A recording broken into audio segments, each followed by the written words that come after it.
दोस्तों नमस्कार। मेरा नाम है मनीष कुमार सिंह और आप देख रहे हैं 4 PM।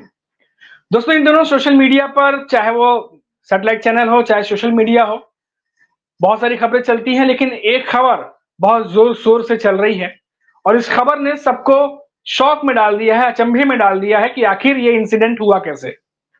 मैं बात कर रहा हूं मशहूर comedian, actor, writer, producer Sunil Pal की, जो कि इवेंट के सिलसिले में यहाँ वहां जाते रहते हैं और कई जगह पर उन्हें बुलाया जाता है अटेंड करने के लिए, इवेंट फंक्शन को अटेंड करने के लिए, ताकि वहां पे जो इवेंट हो उसमें चार चांद लग सके।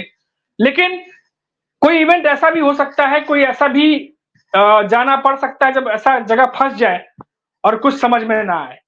हमने लगातार खबरें सुनी सुनील पाल के बारे में, हमने सोचा कि क्यों ना आज सुनील पाल जी से ही बात किया जाए और उनसे उनकी जुबानी सुना जाए कि आखिर हुआ क्या। हमारे दर्शक भी जो लगातार तमाम खबरें देखते रहते हैं, हमारी जिम्मेदारी बनती है कि जब ऐसी कोई खबर आए तो हम आप तक पहुंचाएं। और सुनील पाल हमारे साथ जो है वो जुड़े हुए हैं इस वक्त और हमारे साथ है। सुनील जी, पहले तो आपका बहुत बहुत स्वागत करेंगे 4 PM पे। धन्यवाद और बहुत बहुत आपका धन्यवाद। सुनील जी, हमने जब ये खबर पढ़ी और जिस तरीके से हमारे न्यूज के भी ग्रुप में आई और जिस तरीके से हमने देखा कि मुंबई की पुलिस स्टेशन में जो है वो बैंड्रा सेंटा क्रूज के, माफ कीजिएगा, जहां पर पुलिस का मामला दर्ज हुआ, तो पहले बड़ा समझ में नहीं आया ये मामला कि आखिर ये मामला है क्या। उसके बाद फिर अगले दिन खबर आती है कि एक दिन बाद जो है वो आप सकुशल घर लौट आए। फिर सब जगह पर खबरें चली। पहले हम चाहेंगे सुनील जी की, जब यहाँ से आप निकले, जब आपको कॉल आया, यहाँ से निकले, तो एक बार थोड़ा सा दर्शकों को विस्तार से थोड़ा सा बताइए कि कॉल आने से लेके ऐसे जाने से लेके वो इंसिडेंट क्या हुआ जो आपने सफर किया जी। एक मुझे कॉल आई प्रोग्राम के लिए कि आपका शो करवाना है हरिद्वार में 2 तारीख को, क्या आप फ्री है? एक बर्थडे शो है, रेडिसन में होगा, वहीं आपका रुकना भी है हरिद्वार में।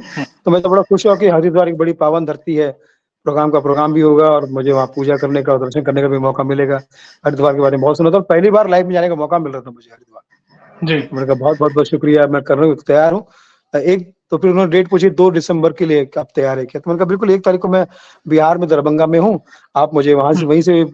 तो फिर पता किया कि फ्लाइट का टिकट जो है फ्लाइट शाम को ही है वहां से, स्पाइस जेट। तो बोले यार, मैंने कहा ये तो फिर तो बहुत लेट हो जाएगा, 6:30 बजे वहां पहुंचेगी, फिर दिल्ली से 4 घंटा हरिद्वार समझ लो आप, तो 10-11 बज जाएंगे। बोले नहीं सर, आप लेट भी आए तो चलेगा, बर्थडे का शो है, लेट तक चलेगा, आपको लेट तक एंट्री भी चलेगी। मैंने ठीक है, बहुत अच्छा लगा मुझे व्यवहार। तो अब यहाँ तक तो कोई प्रॉब्लम ही नहीं, इतना बढ़िया साथ करने वाला। सर आपका अकाउंट नंबर दीजिए, पेमेंट की बात हुई, कुछ बार्गेनिंग भी हुई, उसमें पेमेंट उन्होंने भेज दिया, टिकट भेज दिया और 2 तारीख को मैं वहाँ पहुंच भी गया जैसे तय था।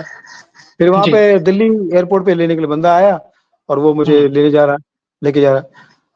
बस इस बीच में अटपटा यही था कि वो बंदा जो सिर्फ व्हाट्सएप कॉलिंग से बात कर रहा था, सिर्फ व्हाट्सएप कॉलिंग, अच्छा नॉर्मल कॉलिंग से बात नहीं करता। तो मैंने उसको बोला कि मैंने पहुंच गया भैया। बोला हाँ भैया स्वागत है आपका, और सुनिए भैया आप आगे मत बढ़िए, मैं चाहता हूँ कि पेमेंट आपको मुंबई में, दिल्ली में ही दे दूं, मेरा मेंटल टेंशन फ्री हो जाए, क्योंकि मैं नहीं चाहता कि पेमेंट की वजह से पूरा पेमेंट आप यहीं ले लीजिए, ठीक है? और अच्छा लगा, बोला यार इतना प्रोफेशनल बंदा है, वेरी गुड। करते करते करते मैं जब, तो बोले आप काम कीजिए, बोले आप थोड़ी हल्की सी भूख भी, क्योंकि जब आप दिल्ली से निकलते हो एयरपोर्ट से तो मेरठ के कॉर्नर तक आपको बहुत थकावट भी हो जाती है। तो उन्होंने कहा कि दिल्ली के सेकंड टोल नाके में आप रुक जाइए, आगे जो भी रेस्टोरेंट होगा वहां रुक जाइए, और फिर मैं आपको वहीं मिलता हूँ, ठीक है? और पेमेंट आपको दे देता हूँ। ऐसा बोल के वो गाड़ी वहां रुकी। अभी तो 10-15 मिनट रुकना ही था, क्योंकि वो बंदा आने वाला था। तो मैंने सोचा कि तब तक मैं दवाई खा लूं, क्योंकि मेरे गाड़ी में फल फ्रूट रखे रहते हैं, तो मैं फल फ्रूट अगर खा चुका था और मैंने कहा दवाई खा लूंगा। और एक बंदा, अंधेरे में देखा 2-3 लोग, कुछ टाइप के लोग हैं, हिल डुल टाइप कर रहे हैं। एक ने कहा अरे सुनील जी आप कहाँ जा रहे हैं? मैंने कहा अरे मैं जा रहा हूँ हरिद्वार जा रहा हूँ। अरे प्रोग्राम के लिए? बोले हाँ। बोले चलिए ना, हम भी उधर ही जा रहे हैं, छोड़ देते हैं। बोला यार मेरे पास ऑलरेडी गाड़ी है। बोले नहीं सर मैं मजाक कर रहा था, तो हमारी गाड़ी तो देख तो लीजिए, कम से कम ये तो कीजिए, ये देखिए ये देखिए ये देखिए। सर ये देखिए ना, थोड़ा सा अंदर बैठते थे, 5 सीटर गाड़ी थी, मैं जब बैठी थे ढकेल दिया, दरवाजा बंद कर दिया और गाड़ी सम से निकल पड़ी। मेरे मुंह पे पर्दा डाल दिया कि आप किडनैप हो चुके, आवाज मत करना, चिल्लाना मत, हमारे पास बंदूक भी है, चाकू भी है, जहर का इंजेक्शन भी है, और हम बोरे में बिठा घुमा के आपको डाल के कोई समंदर से भी फेंक सकते, मतलब पर्वत से फेंक सकते, नदी में फेंक सकते। ऐसा करके। और मुझे बाद में ऐसा थोड़ा सा लगा कि गाड़ी कहीं बीच में एक आध बार रुकी है, उसमें कोई बंदा चढ़ा भी है, कोई उतरा भी है। तो ये पूरा प्लानिंग उनका हिसाब से तय हो गया। और करते करते 1.5-2 घंटे के बाद मुझे वो एक घर में लेकर गया। एक जो 2 माले का घर होता है, 2 माले का घर, उसमें चढ़ाया मुझे। और वहां पर मेरी जब आंख खोली तो उनके सबके मुंह में पट्टियां थी, और मेरी आंख खोली और डिम लाइट था। और फिर उनके ड्रामे जो शुरू हुए उनके, कि हम ये है, हम ये, तुम्हारे नाम की सुपारी मिली है हमें, तुम मार देंगे, तुम कर देंगे। जितना वो मतलब कमजोर दिल का आदमी होता है तो पहाड़ पे लग जाता है, उसका इतना डिप्रेशन में चले जाता है, जो कि मैं अभी तक हूँ। समझ में नहीं आता था कि क्या करे, क्या रिएक्ट करे, क्योंकि कलाकार आदमी, एक नियत आदमी, चारों तरफ सब मुस्टंडे टाइप के लोग, और कुछ ना कुछ डंडा उठा रहा है, कुछ कर रहा है। मारा किसी ने नहीं, लेकिन धक्का मुक्की चल रही है, फला चल रहा है। अरे बाप रे, क्या चाहते क्या है ये लोग साले। तो टेंशन में आ गए। मैंने कहा बताइए क्या चाहते हैं आप लोग। बोले तुम्हारे नाम की सुपारी मिली, हमें 20 लाख रुपए चाहिए। अभी खाना खा लो, आराम करो, हम सुबह तुमसे बात करेंगे, ठीक है। तो भागने की कोशिश मत करना, हम लोग किसी को माफ नहीं करते, उल्टा टांग देते, काट देते, जो भी उनकी जो बातें हैं, जो भाषा आप समझ जाए कि धमकी में जो चीज आती है। मैं तो बिस्तर में सोया था, मेरे 4-5 बाजू में मुस्टंडे थे, वो खराटे मार के सो रहे थे, मुझे नींद नहीं आ रही थी। और सुबह जब वो आए तो उन्होंने बोला काम करो, 20 लाख नहीं 10 लाख ही दे देना। कैसे करोगे? उन्होंने कहा भाई मेरे पास में कार्ड वार्ड कुछ होता नहीं, मैं यूज नहीं करता हूँ। मैं एक काम कर सकता हूँ कि पेमेंट आपको मंगवा के अकाउंट में दे सकता हूँ आपके। बोले ठीक है, पट्टी बांधे इनकी और ले जाओ। बोले आपने कहाँ का किस किस से करोगे, नाम बताया, 3-4 दोस्तों के नाम बताया, और दोस्तों को फोन करना शुरू किया। तो जब 1 से 1.5 घंटे दूरी पे लेके गए मुझे वो, ताकि उनके लोकेशन से बाहर हो जाऊं, और मुझे वहां से फिर फोन करवाते थे। तब मेरे मुंह खुलते थे, मुझसे बात करवाते थे। अरे भाई धनंजय, सॉरी श्रवण, अरे भाई अविराज, अरे भाई आरिफ, मुझे पैसे की जरूरत है। और बाकी वो बोलते कि ठीक है। मोबाइल 24 घंटे उनके पास ही था, वो एड्रेस अपने खुद ही देते थे। उन्होंने मेरा डीपी भी चेंज कर दिया था, मेरे माँ के साथ डीपी था वो बदल दिया उन्होंने। ये सब करते करते करते फाइनली 6:30 बजे उनके हाथ में 8 लाख आ चुके थे। तब तक परिवार वालों को शक हो गया था घर पे कि ये, क्योंकि सब जितने भी 4 दोस्त थे वो सब मेरे रोजाना मिलने वाले दोस्त। तो किसी ने घर पे फोन कर दिया, फला कर दिया, और ये सब। तो टेंशन में आ गए, वो लोग पुलिस में चले गए। पुलिस वालों को फोन आना शुरू हुआ तो वो घबरा गए, और उन्होंने शायद बोला कि ठीक है तुम एक काम करो, 8 में ही हम तो आपको छुट्टी कर देते हैं।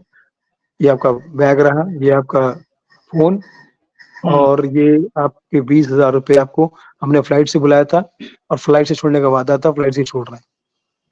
मैंने कहा अच्छा, वादा पैसे तो भी साले, दिए आपको मैंने वापस? कहा जी मैंने जी। कहा हाँ, मैंने कहा वादा तो प्रोग्राम में भी था सालों, किधरे प्रोग्राम और पैसा। एनीवेज, तो 20 लाख रुपए दिए, सॉरी 20,000 रुपए दिए, और चले गए वो। और मैं इतना घबराया हुआ था, मेरे को नॉर्मल टैक्सी पे भी भरोसा नहीं था कि मैं टैक्सी में बैठूंगा, पीछे पता नहीं 2 लोग कहाँ से आ जाएंगे। इस टाइप का डर था, ट्रोमा में था। मुझे फोन आ रहे थे, दोस्तों को मैंने बस मना कर दिया कि भैया कोई पैसे मत भेजना। घर वालों को मैसेज कर दिया कि मैं ऑन द वे हूँ, सेफ। लेकिन फोन बाकी, क्योंकि न्यूज फ्लैश हो चुकी थी, इतने फोन आ रहे थे, और मैं एकदम स्थिति में नहीं था कि कुछ हेलो भी बोल सकूं, ऐसी स्थिति में नहीं थी। और मैं पब्लिक ट्रैवल से करना चाहता था, ट्रैवलिंग पब्लिक ट्रांसपोर्ट से। मैं सबसे पहले गया मेरठ मेट्रो, जो 20 मिनट का, सॉरी पहले ऑटो पकड़ा, मेरठ मेट्रो गया 20 मिनट में। फिर वहां से मैं गया गाजियाबाद। गाजियाबाद से फिर मैंने दिल्ली मेट्रो बदली। दिल्ली मेट्रो से फिर मैंने किया मेट्रो पकड़ी और गया कश्मीरी गेट। कश्मीरी गेट से फिर मैं नीचे उतर के मैंने ऑटो पकड़ के मैं एयरपोर्ट गया, और टिकट उसके बीच में अपने ट्रेवल एजेंसी के बना चुका था। और 2:30 बजे घर पे पहुंचा तो पुलिस को पता चला, तो पुलिस मेरे घर पे आई, क्योंकि दिन भर घर में चक्कर लगा रही थी पुलिस। पुलिस ने मेरा आधा बयान लिया और मुझे समझ गए। तो फिर दूसरे दिन पुलिस स्टेशन में बुलाया। पुलिस स्टेशन रात में भी गया था मैं, दिन में भी पुलिस स्टेशन बुलाया। और पुलिस वाले वेरी काइंड, अभी टच में है मेरे। दिल्ली मुंबई पुलिस वाले बहुत अच्छा, बहुत सपोर्ट कर रहे हैं, एंड मेरठ वाले भी सपोर्ट कर रहे हैं। एंड मुझे लगता है कि जो मेरा तकलीफ का हाल है, जो किसी के साथ ना हो, उनके साथ में ना हो। और जो जो जो जो किडनैपर्स है, वो मुझे क्या बोलते हैं एंड में, हीरोगिरी क्या करते हैं कि आपका पूरा डाटा हमारे पास में आ गया है, सबका नंबर हमारे पास में आ गया, हमारा कुछ भी आपके पास में नहीं है, इसलिए कोई उल्टी सीधी हरकत मत करना, जान को खतरा हो सकता है। और हमें बुरा मत समझना, हम लोग सिर्फ बेरोजगार लोग हैं, इसलिए जिम्मेदारी की वजह से ये सब कर रहे हैं। कल को हमारे पास जब पैसे आ जाएंगे तो ये लौटा भी देंगे हम आपको। अच्छा। जी। बड़ा ही अजीब वाकया है सुनील जी ये तो। लेकिन सुनील जी ये जो कुछ भी इंसिडेंट आपके साथ हुआ है ये बड़ा ही एक तरीके से कह देते हैं ये बहुत ही डेंजरस चीज है, क्योंकि बहुत सारे सेलिब्रिटीज हैं बॉलीवुड के, टीवी इंडस्ट्री के इन्फ्लुएंसर्स। मैं सरकार से निवेदन करूंगा कि वो एक ऐसा रूल बनाए कि ट्रैवल करने वाले किसी भी बंदे को, चाहे वो साइकिल पे जा रहा हो, ऑटो पे जा रहा हो, बस से जा रहा हो, मेट्रो से जा रहा हो कि या फ्लाइट से, कहीं कहीं भी प्राइवेट गाड़ी से, उसको तकलीफ देने वालों को सजा 20 साल की होनी चाहिए कम से कम। क्योंकि ट्रैवलिंग में तकलीफ देना, आप एक आदमी के जिंदगी से खेल रहे हो। ये जो अनिवार्य जो एक्सीडेंट होते हैं, ये जो तकलीफें होती हैं, ये फला फला, ये किडनैपिंग, एक्सटॉर्शन, ये सब भैया, और रास्ते में लूट लेना, ये सब बहुत बड़ा क्राइम है। इसको सजाए मौत से कम का क्राइम सजा तो नहीं होनी चाहिए, मुझे लगता है। तो सुनील जी, क्योंकि आप भी इंडस्ट्री में बहुत सालों से काम कर रहे हैं और बहुत सारे आपके भी करीबी हैं जो स्टैंड अप कॉमेडियन, पहले जब आया करता शो तब से लेकर अब तक सब आपके साथ जुड़े हुए हैं, इवेंट्स के लिए यहाँ से वहां जाते ही रहते हैं।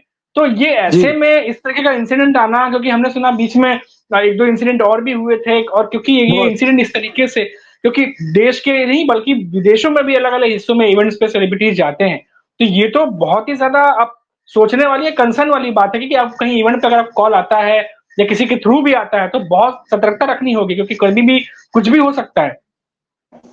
जी बिल्कुल। तो अभी तो सुनील जी क्या कैसे अभी आगे चल के, क्योंकि अभी आगे भी काम करना है, एक्टिंग वगैरह है, कॉमेडी इवेंट्स भी हम बंद नहीं कर सकते, तो अभी कैसे आगे चल के कुछ पुलिस से बात हुई है या कुछ किस तरीके से? अभी मैं पुलिस से संपर्क में है ही मेरे, और मैं सब कर रहा हूँ। मैंने 5-6 लोगों का ग्रुप बना लिया है। मैं सभी से कहूंगा कि आप भी 6 लोगों का ग्रुप बनाइए, जिसमें 2 परिवार वाले, 2 पुलिस वाले, एक वकील, एक आध और एक आध बाहर का कोई दोस्त हो जो आपका खास मिलने वाला है, उनका ग्रुप बनाओ। और जब जहाँ जहाँ जाते हैं, ड्राइवर का, गाड़ी का, लोकेशन का मैसेज आप उनको करें, कहाँ पहुंच रहे, कहाँ नहीं पहुंच रहे।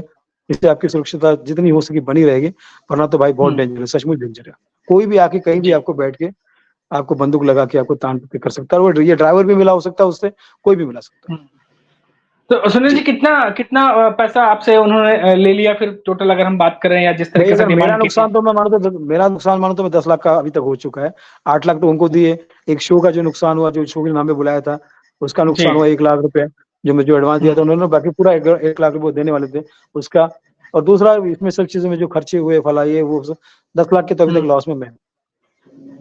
जी ये बहुत ही मेरे जेब में 20-25 हजार रुपए जेब में रखे थे, वो भी निकाल दिए थे उन लोगों ने। अच्छा, ये देखिए किस तरीके का इंसिडेंट है, क्योंकि लगातार सोशल मीडिया पे ये खबर छाई हुई है, जब से सुनील पाल जाने माने कॉमेडियन है, हर घर में लोग इन्हें जानते हैं। और इंसिडेंट के बाद, क्योंकि ये जितना मामला ये गंभीर है दोस्तों, मैं इसलिए कह रहा हूं क्योंकि टीवी इंडस्ट्री के, बॉलीवुड के कलाकार, इन्फ्लुएंसर्स, ये सब एक्टिंग के अलावा अगर हम बात करें तो इवेंट्स को लेकर के, जैसे अभी क्रिसमस आ रहा है, न्यू ईयर आ रहा है, स्टेज परफॉर्मेंस होंगी, बहुत जगह पे चीजें चलती रहती हैं, तो इस पर बहुत ज्यादा ध्यान देने वाली बात है। और अब सुनील जी जरा आपसे समय नहीं लेंगे, बस ये कहेंगे कि अपना ख्याल रखिएगा, अपनी सेहत का, और आपके समय देने के लिए बहुत बहुत धन्यवाद सुनील जी हमारे साथ। आपको भी और तमाम देखने वालों को मैं कहूँगा, भगवान को हमेशा सुरक्षित रखें। और जो किडनैपर है भैया, अपना नहीं, माँ बाप और भाई बहनों का सोचो। तुम्हारी वजह से वो कितना दुखी, कितने परेशान हो जाएंगे हरकतों से। सुनील जी धन्यवाद आपसे जुड़ने के लिए और सारी जानकारी शेयर करने के लिए। तो ये सुनील पाल थे जो कि हमसे बातचीत कर रहे थे, आपने भी सुना, और पूरे इंसिडेंट कैसे था, क्या था, और उसके बाद क्या अपडेट है, मुंबई आने के बाद क्या कुछ हुआ, वो सब कुछ वो बता चुके हैं, और आप भी तफसील से, डिटेल से सारी जानकारी ले चुके हैं। तो अभी के लिए इतना ही दोस्तों, फिर लौटेंगे तो बात करेंगे किसी बड़ी खबर पर, किसी बड़े मुद्दे पे। तब तक आप देखते रहिए 4PM। नमस्कार।